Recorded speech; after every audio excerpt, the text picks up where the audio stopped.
જોઈએ 24 કલાકમાં રાજ્યના 162 તાલુકાઓમાં વરસાદ વરસ્યો છે। રાજ્યના 25 તાલુકાઓમાં 2 ઇંચ કરતા પણ વધુ વરસાદ ખાબક્યો। 40 તાલુકાઓમાં 1 ઇંચ કરતા પણ વધુ વરસાદ પડ્યો। તો બનાસકાંઠાના વડગામમાં સૌથી વધુ 9 ઇંચ વરસાદ, વિજાપુર અને પાલનપુરમાં 6 ઇંચ કરતા પણ વધુ વરસાદ, બનાસકાંઠાના દાંતીવાડામાં પણ 6 ઇંચ વરસાદ પડ્યો છે। તો તાપીના વાલોડમાં અને ઉમરપાડામાં 5.5 ઇંચ વરસાદ ખાબક્યો। છેલ્લા 24 કલાકમાં 25 તાલુકાઓમાં 2 ઇંચ કરતા પણ વધુ વરસાદ નોંધાયો છે અને 40 તાલુકાઓ એવા છે કે જ્યાં 1 ઇંચથી પણ વધુ વરસાદ પડ્યો છે। તો 24 કલાકમાં રાજ્યના 162 તાલુકાઓમાં વરસાદ નોંધાયો છે, સાર્વત્રિક વરસાદ। અને ખાસ તો ઉત્તર ગુજરાત, ત્યાં વરસાદ રાજ્યના 25 તાલુકાઓમાં 2 ઇંચ કરતા પણ વધુ વરસાદ પડ્યો છે।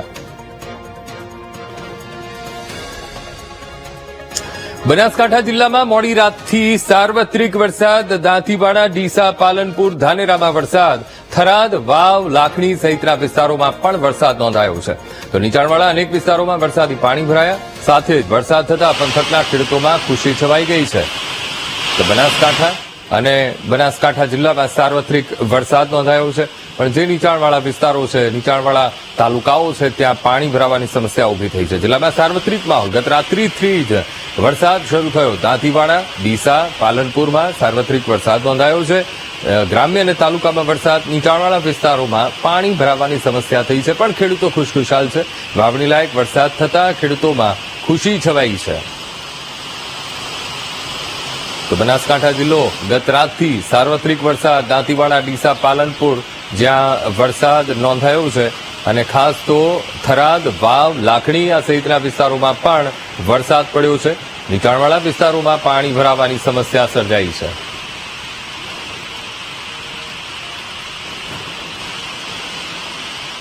બનાસકાંઠા જિલ્લા સહિત ઉપરવાસમાં ભારે વરસાદ, બનાસકાંઠા જિલ્લાની નદીઓમાં નવા નીર આવ્યા છે। ધાનેરાની માલોત્રા નજીક રેલ નદીમાં પાણીની આવક અને રેલ નદીના પાણીના પ્રવાહમાં ના જવા તંત્રએ અપીલ કરી છે। ભારે વરસાદથી અનેક વોકળા વહેતા થયા છે। તો બનાસકાંઠા જિલ્લામાં સાર્વત્રિક વરસાદ નોંધાયો છે। ધાનેરા પંથકમાં પણ વરસાદ, જેના કારણે નદી નાળા છલકાયા છે અને રેલ નદીમાં નવા નીર આવ્યા છે। હવે આપણે આ દ્રશ્યો ધાનેરાથી પસાર થતી આ રેલ નદીના બતાવી રહ્યા છીએ।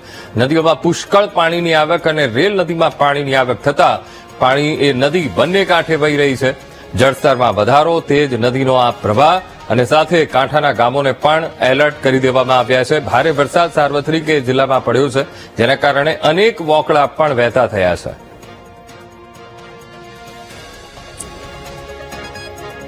પાલનપુરમાં ધોધમાર વરસાદથી ડેરી રોડ પર પુષ્કળ પાણી ભરાયું છે। જિલ્લા કલેક્ટર, જિલ્લા પોલીસ વડાના રહેણાંક વિસ્તાર જ્યાં આવેલા છે, એ પાણીમાં ગરકાવ થયા છે। 100 મીટર જેટલો વિસ્તાર બેટમાં ફેરવાઈ ગયો છે।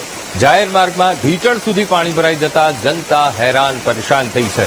તો પાલનપુર નગરપાલિકાની પ્રી મોન્સૂન કામગીરી, જેની સામે લોકોમાં નારાજગી જોવા મળી રહી છે। અમે આપને પાલનપુરનો આ ડેરી રોડ વિસ્તાર બતાવી રહ્યા છીએ કે જ્યાં જિલ્લા કલેક્ટરનું પણ આવાસ છે, જિલ્લા પોલીસ વડાનું પણ આવાસ આવેલું છે, અને એ વિસ્તાર જળમગ્ન બન્યો છે। આખો એ વિસ્તાર જાણે કે બેટમાં ફેરવાઈ ગયો હોય તેવા દ્રશ્યો કેમેરામાં કેદ થયા છે। ઢીચણ સમાણા પાણી એ વિસ્તારમાં એ ડેરી રોડ પર પાણી ભરાઈ ગયા છે। જળભરાવ, કલેક્ટર, જિલ્લા પોલીસ વડાનું આ વિસ્તાર જ્યાં જળભરાવની સ્થિતિ ઊભી થઈ છે, અને આ નીચાણવાળો વિસ્તાર પાણી ભરાતા તંત્રની પ્રી મોન્સૂન કામગીરી સામે સવાલો ઉભા થઈ રહ્યા છે।